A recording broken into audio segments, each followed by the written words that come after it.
Well, after hearing the Edwin, I'm a little conscious of what I'm wearing, so I hope it's okay.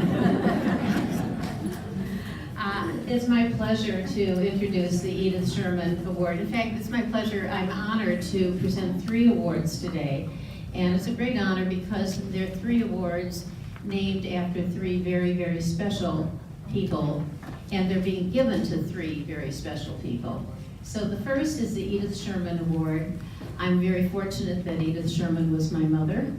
She was a fabulous, fabulous teacher, mother, human being. She was born as the daughter of immigrants into a poor family, and she wanted to be a teacher from the time she was little. She loved reading. Starting at age 4, she was always reading. And she went to college for 3 years and then got married. And then she wasn't able to go back to college until her older daughter, that's me, was in high school. But that started a career when she finished of teaching that lasted a long time. In fact, she had to retire at the age of 65 because that was the rule in LAUSD. She taught first in Chicago in a really tough neighborhood, then she came to LAUSD and taught elementary school. So when she retired at 65, she was allowed to substitute. And she did that and was a favorite substitute of many schools until she finally retired again at age 80. And at that time, she started volunteering in schools. So this scholarship is dedicated to a student who exemplifies some of her major values, which would be someone interested in becoming a teacher, someone who loves reading, someone who is motivated, has high expectations, and motivates others, and a student who believes in the capabilities of all people, regardless of socioeconomic, racial, ethnic, any kind of perceptions, one who truly believes that everyone is capable, and a student concerned with social causes, and a student with integrity, because we were always taught to operate with integrity, to stand up for what's right, to speak about what's right. And I will tell you that this remarkable woman, my mother, almost didn't graduate from high school because in Chicago at that time, in order to graduate from high school, you had to be able to swim the length of the swimming pool. And she didn't know how to swim. So here was an all-A student, exemplary in all respects, and she wasn't going to get that high school diploma. And so finally, the time had come, no choice anymore.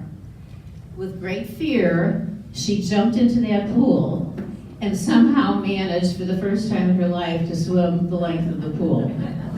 And so the final thing I want to leave with you is, if you have a goal and that goal is important, you have to jump in, manage your fears, and swim that length, and you can do it. So here's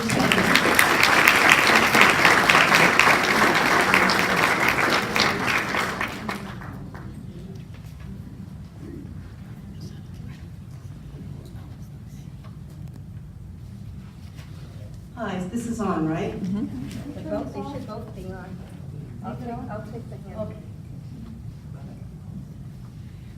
Well, Anna really wanted to be here today, and she asked me to let you all know how much she regrets that she couldn't make it. She's actually at CSUN today, where she's going to go to school. She could not change her appointment with the Students with Disabilities office.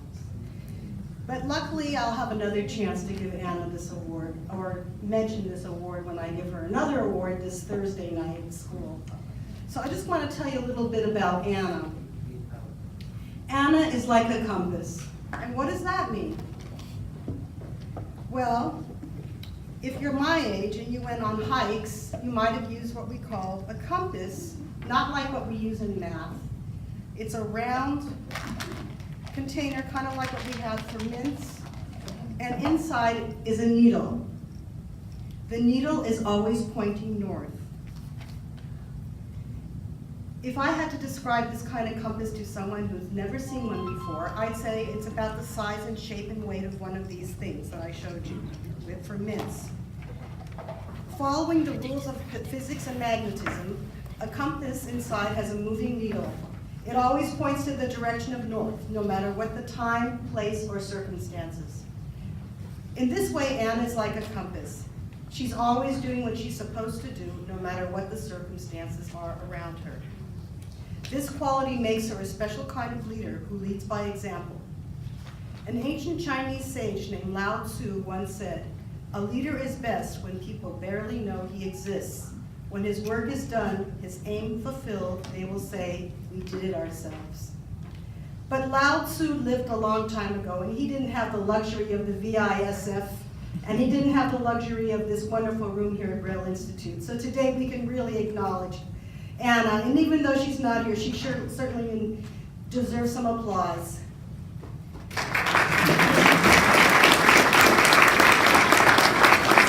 Students like Anna, due to their persistence and presence in our classroom, make everybody benefit through their influence. They improve the classroom performance of their teachers and enrich everybody's life. I will be giving soon Anna a special pin which says on it leadership, and it has a picture of a compass on it, or a compass rose, for those of you who know who that is. And this will acknowledge her special kind of leadership. Thank you very much.